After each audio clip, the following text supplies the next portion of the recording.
నిత్య మార్గమున నన్ను నడిపించుమయ్యా అని మనము చెప్పగలిగి ఉండాలి.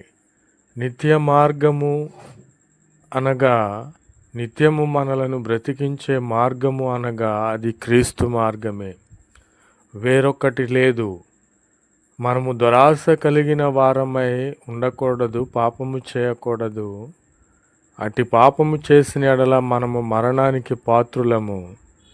నా మట్టుకైతే బ్రతుకుట క్రీస్తే, చావు అయితే లాభమే అని చెప్పగలిగి మనము ఉన్నామంటే నీతి మార్గములో ఆయన మనలను నడిపించేవానిగా ఉన్నాడు.